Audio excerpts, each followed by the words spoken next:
The mystery of Cain's wife. Cain's story is one of the most unsettling in Genesis, not only because of the murder of his brother Abel, the first homicide in human history, but because of what happens afterward. After being confronted by God and cursed, Cain is sent to wander the earth as a fugitive. But what should have been a lonely exile takes an unexpected turn.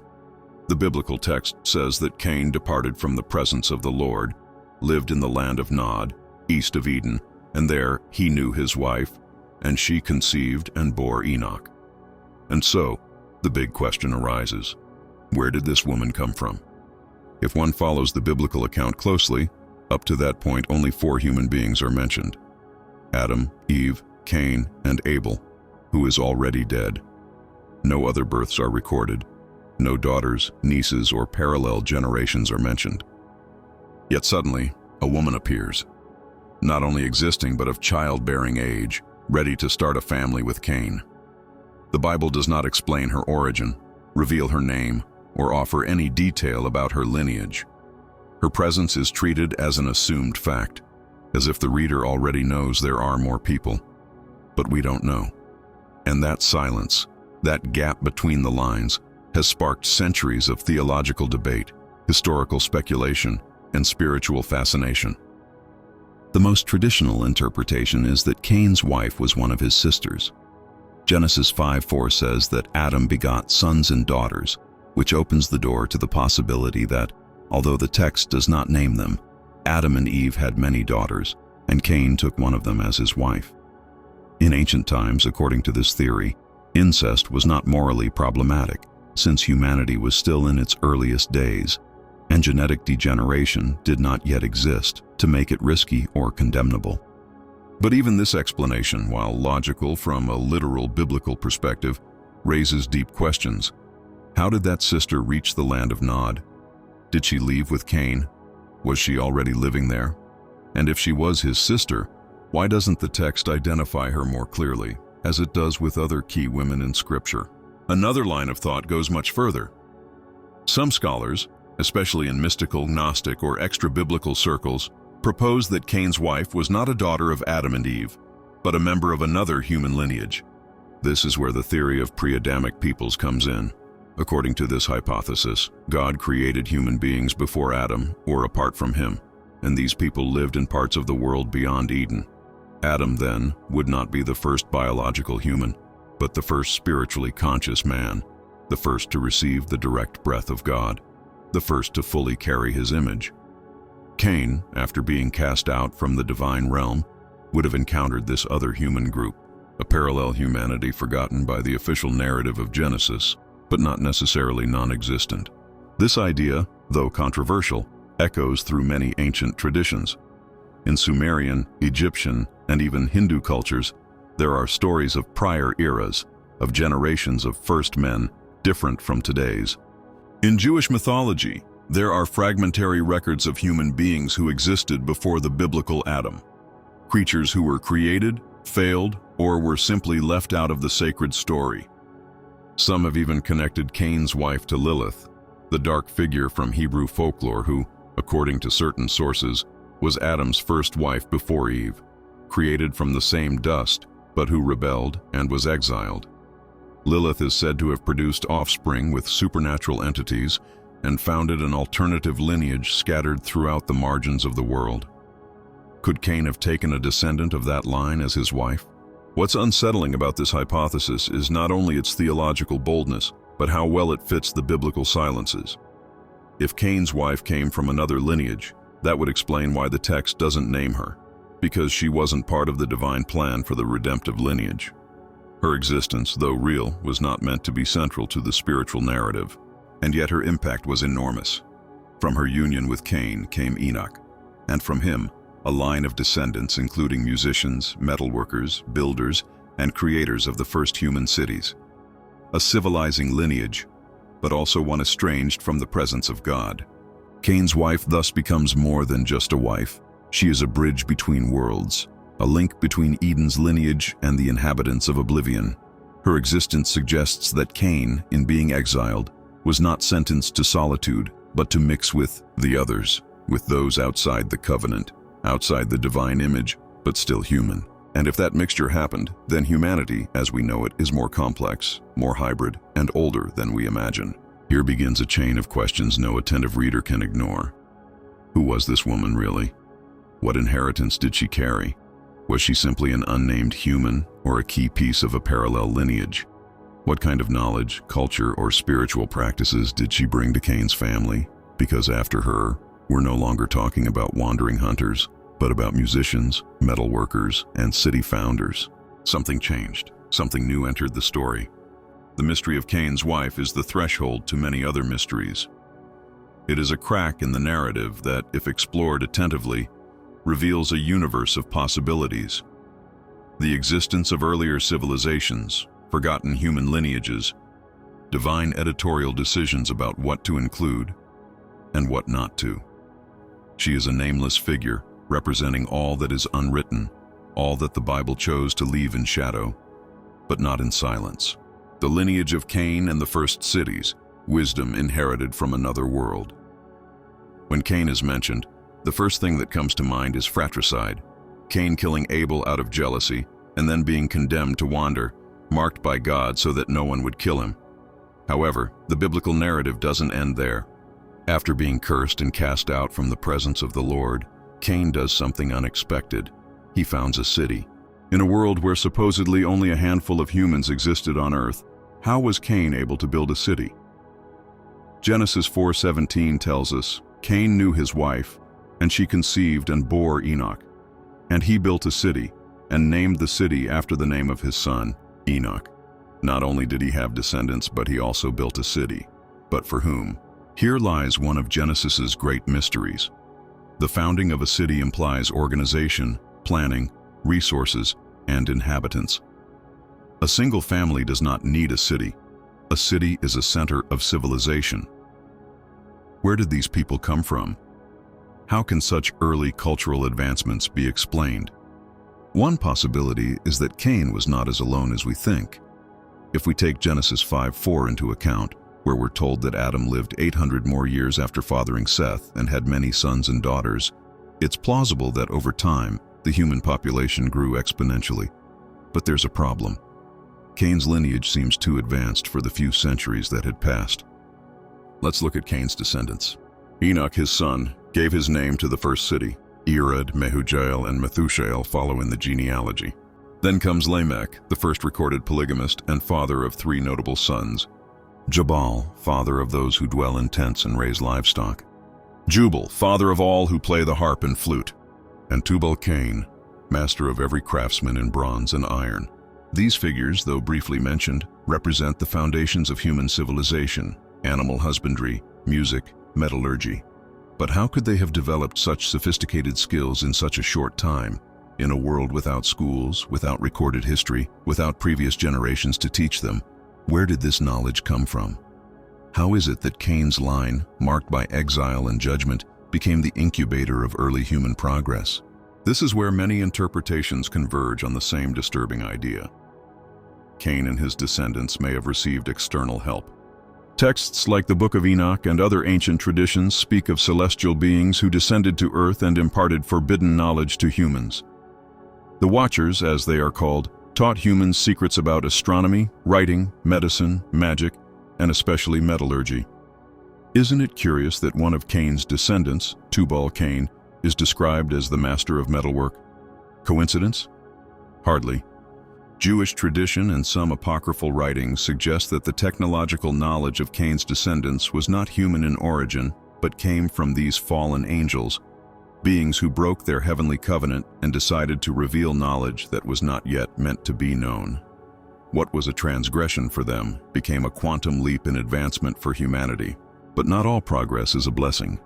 The wisdom acquired by Cain's children became a double-edged sword.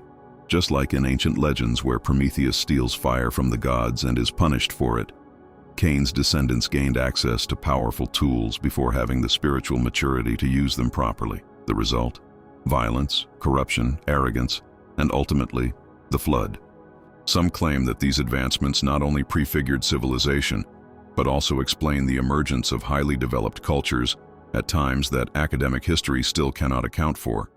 The cities of Sumeria, Eridu, Uruk, The Neolithic urban centers of Anatolia, like Çatalhöyük, or even inexplicable megalithic structures like Göbekli Tepe, all seem to emerge from nowhere, with a degree of complexity that doesn't align with the traditional evolutionary model. Is it possible that the sons of Cain, or their spiritual heirs, were the transmitters of this primordial knowledge? And what if their wisdom wasn't the result of trial and error, but an inheritance from a prior civilization, or a pact with non-human entities? What is undeniable is that Cain's lineage represents a path parallel to the messianic lineage in the Bible.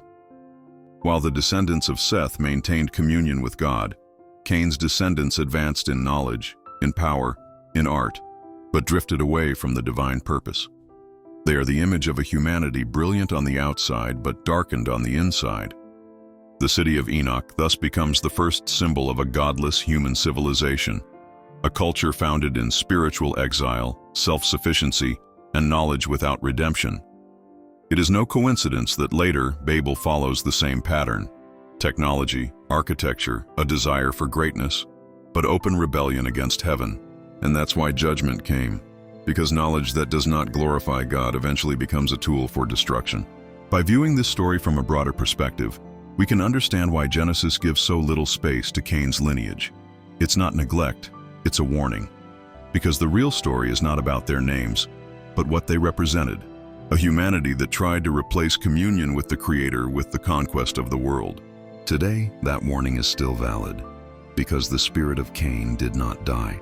It's in every attempt to build a world without God, in every ideology that celebrates progress but denies transcendence, in every city built on pride and forgetfulness of humility, and in every kind of wisdom that, instead of leading to truth, leads to vanity. Cain founded a city, but he did not build an altar. Lilith and the hidden line of humanity. In the traditional account of Genesis, woman appears as a creation that follows man, formed from his side, destined to be a companion and suitable helper. But outside the canon, in the margins of sacred history, there's another version, ancient, rebellious, forgotten, the story of Lilith. Lilith does not appear in the traditional Genesis. Her name is absent from the verses, silenced by the official narrative.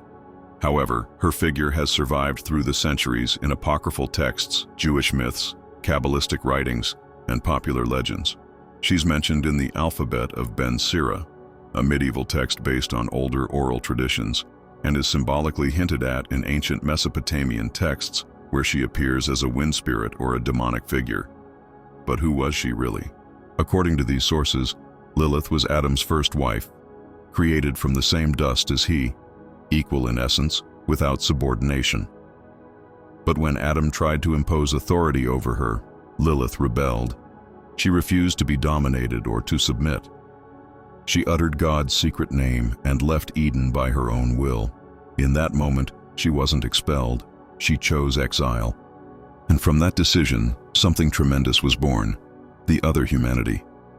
According to the myth, Lilith took refuge in the deserts, in unconsecrated places, and there, joined with fallen angels, wandering spirits, or primordial forces, she gave birth to a lineage unrecognized by the Adamic line, but alive, numerous, and autonomous. Some accounts claim she gave birth to 100 children a day. Others say she founded her own hidden civilization. Could Lilith be the missing link between Eden and the people of Nod? Could her descendants have been the ones who inhabited the land when Cain was condemned to exile? These questions open a fascinating and disturbing rift in the biblical narrative. Let us imagine this scenario for a moment. Cain, cursed and exiled, bearing the mark of God, arrives in an unknown land. It is not empty. There he finds beings who speak, walk, and live, but who are not part of Adam's lineage. They are not children of the garden, but of the plain, of the desert, of exile, beings who didn't fall because they were never inside. Among them, a woman, fertile, mature, with an ancient gaze, who comes not from Adam or Eve, but from the ancestral shadow. That woman becomes his wife, and with her, Cain founds a city. And that city, Enoch, is not a budding village, but the symbol of a new fusion, the union of the sacred and the profane, of the exiled and the forgotten, of Adam's blood and Lilith's flesh. The figure of Lilith represents everything that was excluded: autonomy, boundless freedom, untamed femininity, the rejection of blind obedience. In Kabbalistic tradition, she is not just a demon, but a manifestation of a parallel spiritual reality, a lineage unredeemed, living on the margins of divine purpose. She is both symbol and possibility, and her offspring, in that imagination, represent an alternative humanity, not necessarily evil, but misaligned with the plan of redemption. If Cain joined that line, as some suggest, then his descendants were hybrid from the beginning, and that would explain a great deal. The Bible tells us that Cain's descendants were innovators, creators, fathers of music, metallurgy, and tools. Jabal was the father of nomadic herders, Jubal of musicians, Tubal-cain, the metal worker. This creative ability, this early cultural sophistication, has puzzled readers for centuries. How could such advancements arise in a humanity so young? Perhaps because they weren't so young. Perhaps because they inherited ancient knowledge from a lineage not recorded, but deeply alive. And this leads us to another point. The Book of Enoch speaks of the Watchers, angels who descended and united with human women. From that union came the Nephilim. But what kind of woman could attract a celestial being? An ordinary woman? Or one with a distinct heritage? A woman from Adam's line? Or from Lilith's? If Lilith or her descendants survived beyond myth, they may have been the first to cross that boundary between heaven and earth. And Cain, by taking one of them as wife, opened the door to an ambiguous, powerful, and dangerous lineage. This idea would also explain why God marked Cain, not just as protection, but as a warning. The mark was a boundary sign. Cain no longer belonged to Eden, but not fully to the outside world either. He was an in-between, a spiritual hybrid, and his lineage would carry that tension for generations. In ancient cultures, it's not uncommon to find tales of beings born between the human and the divine, between the fallen and the created. Greek mythology's heroes like Hercules or Perseus were sons of gods and mortals. In Sumerian texts, the antediluvian kings were semi-divine.